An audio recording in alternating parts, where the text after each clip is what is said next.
Assalamualaikum warahmatullahi wabarakatuh. Sebentar, perkenalkan nama saya Sulaiman Wahid Batubara dengan NPM 308-60216. Di sini saya akan menjelaskan materi saya mengenai sistem reproduksi pada pria. Pertama itu ada anatomi sistem reproduksi pria yang terbagi atas dua, yaitu eksternal dan internal. Yang anatomi reproduksi eksternal itu terdiri atas tiga, yaitu ada penis, skrotum. Di penis ini itu organ yang digunakan untuk berhubungan seksual dan mengeluarkan urin. Di penis ini terdiri dari tiga bagian utama, yaitu akar atau radix pada bagian pangkal penis yang menempel pada dinding perut. Lalu ada batang atau korpus, yang dimana bagian utama penis yang berisi jaringan spons yang dapat mengembang saat ereksi. Lalu ada kepala atau glans, yaitu ujung penis yang ditutupi oleh kulit tipis yang disebut kuluk. Selanjutnya itu skrotum. Skrotum ini adalah kantung kulit yang terletak di belakang penis. Lalu skrotum ini berfungsi untuk melindungi testis. Lalu ada testis, itu organ yang memproduksi sperma dan hormon testosteron. Ini terletak di dalam skrotum. Selanjutnya itu anatomi reproduksi internal. Di anatomi reproduksi internal ini terdiri atas epididymis, kelenjar prostat, vesicula seminalis, dan uretra. Epididymis ini yaitu saluran yang terletak di belakang testis. Ini berfungsi untuk menyimpan dan mematangkan sperma. Lalu untuk kelenjar prostat ini itu kelenjar yang menghasilkan cairan prostat. Dan prostat ini yang menetralkan asam di vagina dan membantu sperma bergerak. Lalu selanjutnya ada vesicula seminalis, itu kelenjar yang menghasilkan cairan semen. Cairan semen yang membantu untuk memberi nutrisi dan melindungi sperma. Selanjutnya ada uretra, yaitu saluran yang membawa urin dan semen dari tubuh. Lalu uretra ini terletak di dalam penis. Selanjutnya untuk fungsi reproduksi pria itu secara umumnya itu fungsi organ reproduksi pria pria terdiri atas reproduksi, hormon, dan ekskresi. Di reproduksi ini dia menghasilkan sperma dan mengantarkan sperma ke vagina untuk pembuangan. Lalu hormon itu menghasilkan hormon ini itu hormon yang menghasilkan testosteron. Hormon seks pria yang penting untuk perkembangan karakteristik seksual pria dan fungsi seksual. Lalu ada ekskresi, yaitu membuang urin dari tubuh. Lalu untuk beberapa fungsi utamanya yaitu yang pertama itu menghasilkan sperma. Itu eh, it- itu dia sperma adalah sel kelamin jantan yang diperlukan untuk pembuahan. Sperma ini diproduksi dalam testis yang terletak di dalam kantung kulit yang disebut skrotum. Lalu dia mengirimkan sperma ke vagina. Setelah sperma diproduksi, mereka disimpan di epididymis. Lalu dari epididymis itu sperma dibawa ke deferens. Vas deferens adalah saluran yang membawa sperma ke kelenjar prostat dan vesicula seminalis. Di kelenjar prostat dan vesicula seminalis ini juga menghasilkan cairan yang membantu menetralkan asam di vagina dan membantu sperma bergerak. Campuran sperma dan cairan ini disebut semen. Lalu untuk selama hubungan seksual ini semen yang didepolakan dari penis ke dalam vagina. Sperma kemudian berenang ke tuba fallopi untuk bertemu dengan sel telur. Jika sperma berhasil membuat sel telur, maka akan terjadi kehamilan. Lalu fungsi utamanya itu menghasilkan hormon testosteron. Di hormon testosteron ini juga merupakan tempat produksi hormon testosteron.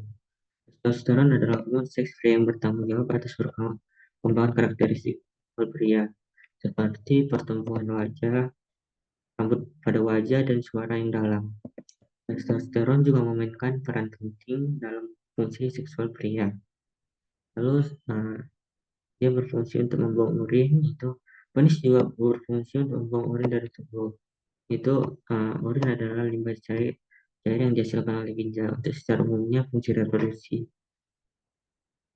Pria, seperti yang saya bilang tadi, itu terlihat reproduksi, hormon, dan ekspresi.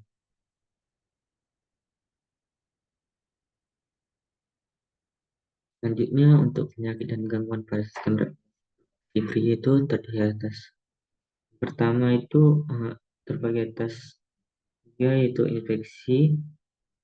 Yang paling umum itu terdiri atas infeksi, kanker, dan kemandulan. Infeksi ini adalah infeksi pada organ reproduksi pria yang dapat disebabkan oleh bakteri, eh, virus, atau parasit. Infeksi ini dapat menyebabkan berbagai gejala, seperti nyeri, bengkak, dan keluarnya cairan dari penis. Lalu ada kanker, yaitu kanker dapat berkembang di organ reproduksi pria manapun. Itu kanker prostat adalah jenis kanker yang paling umum pada pria. Lalu ada kemandulan. Itu kemampuan untuk hamil, yaitu kemandulan pada pria itu disebabkan berbagai faktor, termasuk masalah reproduksi sperma, mobilitas sperma, dan jumlah sperma. Nah, selanjutnya untuk penyakit dan gangguan pada sistem reproduksi pria ini, yang pertama itu ada infeksi menular seksual atau IMS. IMS adalah infeksi yang dapat yang ditularkan melalui hubungan seksual. IMS yang umum pada pria termasuk gonore, klamida, dan sifilis. Gejala IMS ini termasuk berupa nyeri, bengkak, dan keluarnya cairan dari penis. IMS dapat diobati dengan antibiotik, tetapi jika tidak diobati dapat menyebabkan komplikasi serius seperti kemandulan. Lalu selanjutnya ada prostatitis, yaitu peradangan pada kelenjar prostat. Kelenjar prostat adalah kelenjar yang terletak di bawah kantung kemih dan menghasilkan cairan yang membantu menentukan asam di vagina yang seperti saya jelaskan tadi. Nah, prostatitis dapat akut atau kronis. Prostatitis akut ditandai dengan nyeri, nyeri tiba-tiba, demam, dan kesulitan buang air kecil. Prostatitis kronis ditandai dengan nyeri tumpul, sering buang air kecil, dan perasaan tidak puas saat buang air kecil. Prostatitis ini dapat diobati dengan antibiotik, obat anti-inflamasi, dan terapi fisik. Lalu ada kanker prostat. Untuk kanker prostat ini adalah jenis kanker yang paling umum pada pria. Kanker prostat biasanya menyerang pria di atas usia 65 tahun. Gejala kanker prostat ini dapat berupa kesulitan buang air kecil, sering buang air kecil, dan darah dalam urin. Kanker prostat dapat diobati dengan operasi, radiasi, dan terapi hormon. Selanjutnya itu ada epididymitis, ya, itu peradangan pada epididymis ya, yang biasanya disebabkan oleh infeksi bakteri. Gejala epididymitis dapat berupa nyeri di skrotum, demam, dan pembengkakan pada skrotum. Epididymitis dapat diobati dengan antibiotik. Nah, selanjutnya ada varikokel. Varikokel ini adalah pembengkakan pena di skrotum. Varikokel sering terjadi pada pria muda. Gejala varikokel ini dapat berupa nyeri skrotum, pembengkakan skrotum, dan perasaan berat di skrotum. Varikokel biasanya diobati dengan operasi. Lalu selanjutnya ada hipogonadisme. Hipogonadisme adalah kondisi di mana testis tidak menghasilkan cukup testosteron. Nah, gejala hipogonadisme ini dapat berupa kelelahan, penurunan massa otot, dan penurunan libido. Hipogonadisme dapat diobati dengan terapi hormon testosteron.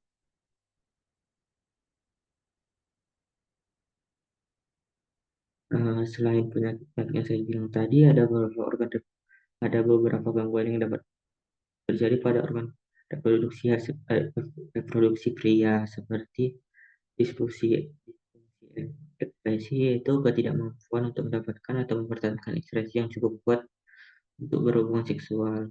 Lalu ada ejakulasi dini, itu pelepasan sperma dari penis yang terlalu cepat selama hubungan seksual. Lalu ada penyakit Peyronie, yaitu pembengkokan penis yang menyakitkan selama ereksi. Selanjutnya ada hidrogel, yaitu penumpukan cairan di sekitar testis. Lalu ada kanker testis, itu kanker yang menyebabkan kanker yang berkembang di testis. Adapun untuk pencegahan penyakit pada organ reproduksi pria adalah yang pertama itu berhubungan seks yang aman atau gunakan kondom setiap kali berhubungan seks untuk membantu lindungi diri dari IMS. Lalu yang kedua itu menjaga kebersihan diri, yaitu mencuci penis dan skrotum secara teratur dengan sabun dan air hangat. Lalu makan makanan yang sehat. Nah, itu makan makanan yang seimbang dan kaya akan buah-buahan, sayuran, dan biji-bijian. Lalu yang terakhir itu olahraga secara teratur. Olahraga teratur dapat meningkatkan kesehatan secara keseluruhan dan mengurangi risiko penyakit tertentu. Eh, Baik, berikut adalah referensi yang saya dapatkan. Sekian dari presentasi saya, kurang lebihnya saya mohon maaf. Wassalamualaikum warahmatullahi wabarakatuh.